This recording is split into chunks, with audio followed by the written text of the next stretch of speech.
বিসমিল্লাহির রহমানির রহিম। আজকে ছাত্র শিক্ষক বৈষম্য বিরোধী আন্দোলনে আজকে বাংলাদেশ দ্বিতীয়বার একটি স্বাধীন বাংলাদেশ পেল। সেই স্বাধীন বাংলাদেশে আজকের যে অরাজকতা হচ্ছে, যে বিশৃঙ্খলা হচ্ছে, সেই জায়গায় এসে জানি আমরা দেশ গড়ার কাজে সবাই আজকে নিয়োজিত থাকি। আমাদের দেশটা সকলের, আমরা সকল বাঙালি মিলে আবার নতুন একটি বাংলাদেশ গড়ব, যেখানে ছাত্রদেরকে আমরা দেখিয়ে দিয়েছে কিভাবে বাংলাদেশ গড়তে হয়। আজকে এই ছাত্রদের পথ ধরে আজ ছাত্র শিক্ষক জনতার এই বিজয়কে আমরা উল্লাস করব, সেই উল্লাস যেন ম্লান না হয়ে যায়। আমরা বলতে চাই, আজকে ছাত্ররা দেখেন মাঠে মাঠে নেমে গিয়েছে। আমাদের এই স্কুলের কেরানীগঞ্জ বুদ্ধি প্রতিবন্ধী অটিস্টিক বিদ্যালয়ের ছাত্ররা বিভিন্ন জায়গায় তারা কাজ করছে, সামাজিক কাজ করছে। আমরা এই ছাত্রদেরকে ধন্যবাদ জানাই আজকের এই দেশ গড়ার কাজে, যেখানে আইন শৃঙ্খলা বাহিনী আজকে কাজ করছে না।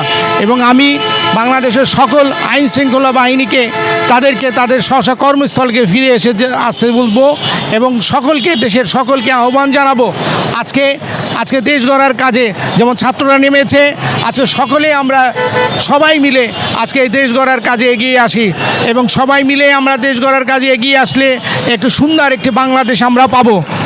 আমরা এমন বাংলাদেশ চাইনি আজকে আবু সাঈদের মতো আমার সন্তানরা যেখানে আত্মহুতি দিয়েছে, আবু সাঈদের আত্মার মাগফিরাত কামনা করি এবং আবু সাঈদ যে কারণে জীবন দিল, সেই জিনিসটা যেন আমরা, সেই আত্মহুতিটা যেন আমরা ভুলে না যাই।